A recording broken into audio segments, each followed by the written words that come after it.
Alrighty, good morning, everybody. It is Thursday, February 6th, 2025. Let's take a look at what happened here yesterday. Again, another day with some pretty good opportunities. I have to say, out of the open, the market was really quick and kind of just washed through a lot of stuff. Luckily, I wasn't trading because I probably would have been stopped off of the 200 here and potentially off the VWAP. But I was not trading yesterday morning.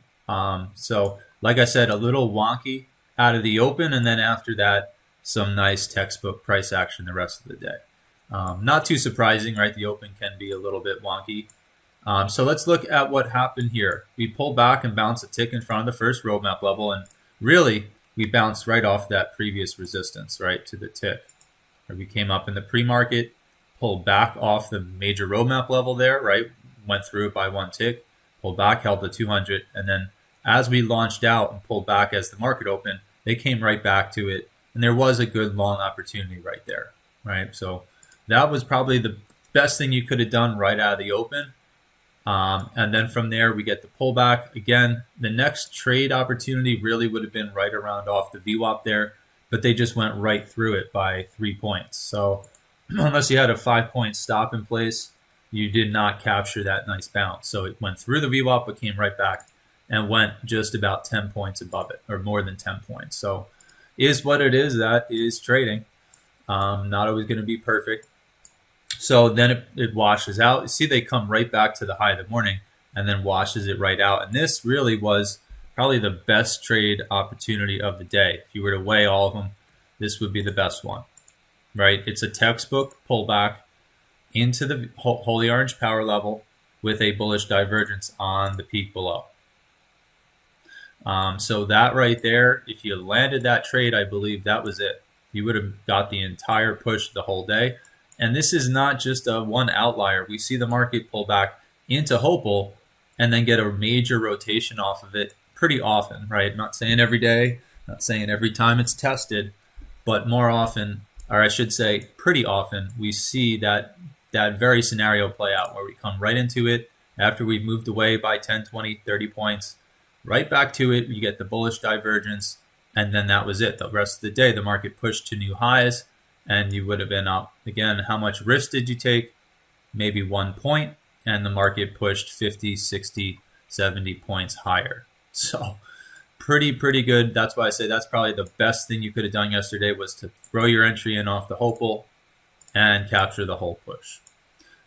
From there, as you can see, they didn't respect the 200 on all throughout that morning kind of washout there. But then as we came back to it after the sell-off into Hopel, you got that opportunity with the bearish divergence off of the 200 there, where you should have been able to make way more than 5 points to the downside off of it. So good short. And then we got through the VWAP and pulled back right to it. In this case, the 200 was right there as well. So you once again had a trade with almost no risk, depending on where you put your entry between the two levels. And then it pushed 50, 60 points from there. So there's some really good long opportunities in here. Going into the first hour to the open. And then you can see it just kept riding that 200 all the way up. And then pulled back and bounced basically to the tick off 46. And there's 46 once again, right? So in the overnight session, they sold off, came right to it for that nearly 10-point pullback, almost 10 points right to the 200 there. And then we held it out of the open there, bouncing one tick in front of it. And then we actually came up to it here and pulled back. That I didn't talk about there, but it was only a 3-point pullback, 4-point pullback. And then as we launch around outside of it and come back, there's the tag for the continuation to the upside. And that was, once again, on these pullbacks. Pullback to the 200 in the VWAP, the pullback to the 200, this other pullback to the 200, and this pullback to the major level we were just talking about, all gave you a nice, clean, bullish divergence pattern as it was happening. So those were some really good low-risk opportunities.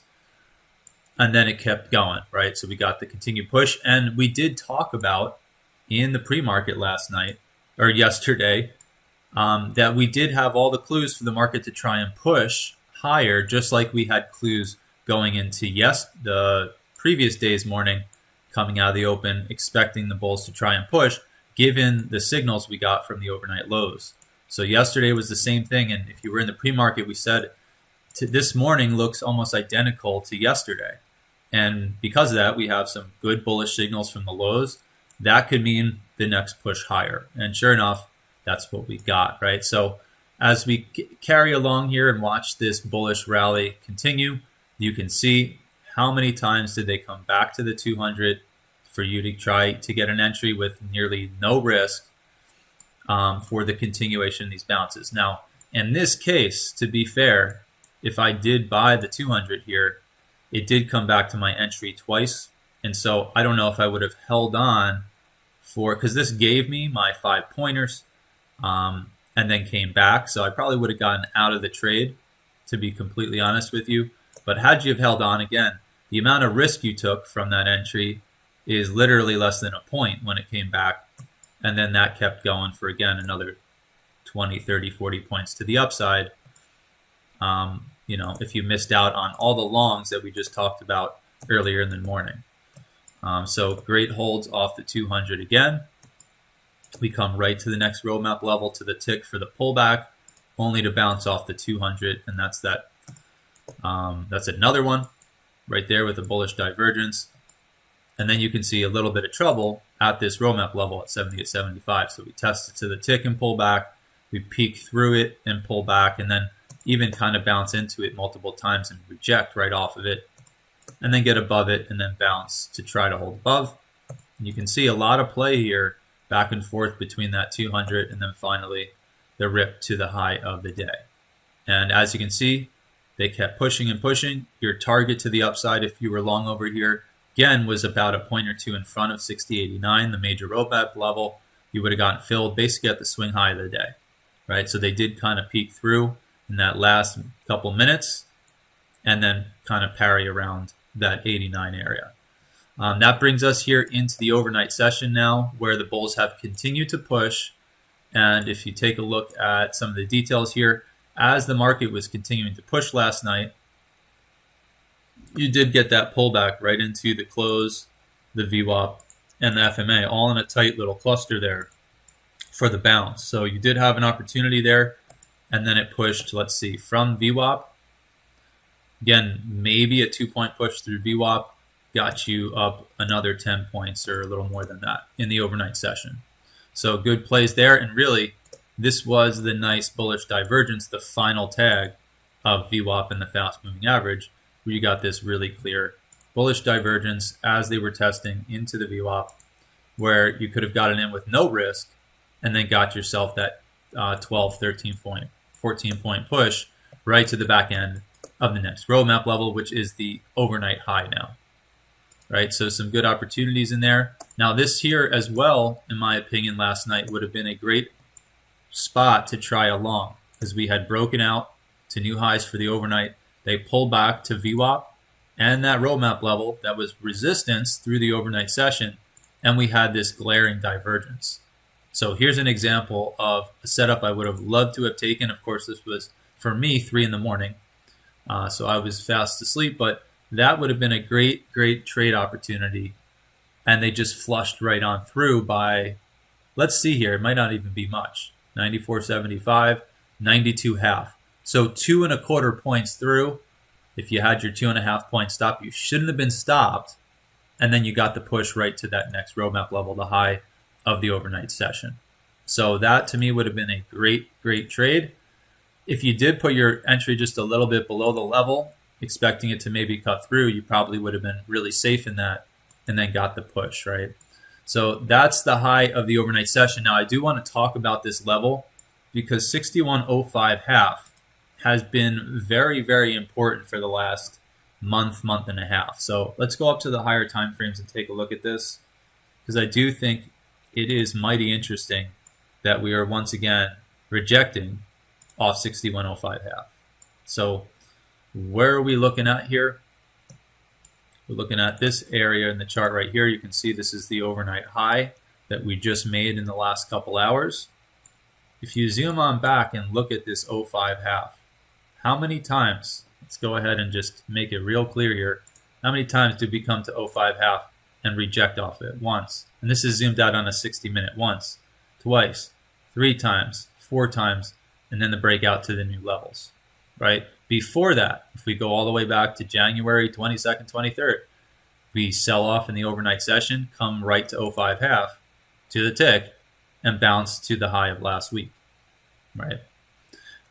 If we go back, or this might be a little bit later than that. Sorry, high of last month. If you go all the way back beyond that, so again, there's 61.05 half right here. You could even go ahead and make it yellow, so you can just pick it out in the chart here. Go all the way back here. The market pushed hundreds of points higher and came right to 05 half, made a double top, and then sold off for hundreds of points. We go back even earlier than that. We go all the way back into November of last year, and what do you know? The high of November 25th, right to it, and then we do push through, but then come back and hold it to the back end all through the end of November, and then again pull back to it for the bounce going into December for the December bullish rally. Okay, and then we go back even further, all the way back to the first time we ever tested this area, back in November 8th of last year, and look what happens. We push into it, pull back, push in, pull back. They do get through, reject off the next roadmap level, come down, and then we literally hold it here, in some instances right to the tick, bam, bam, and then sell off for I don't even know how many 100 points, 200, 300, 400 points. So now, looking at where we are now, there we are again, and we just rejected off of it again. So just very interesting to note. This is one of our roadmap levels that we've had on the chart ever since we rolled over into the new contract, and most likely was on the old contract as well as a different level because they do shift, right?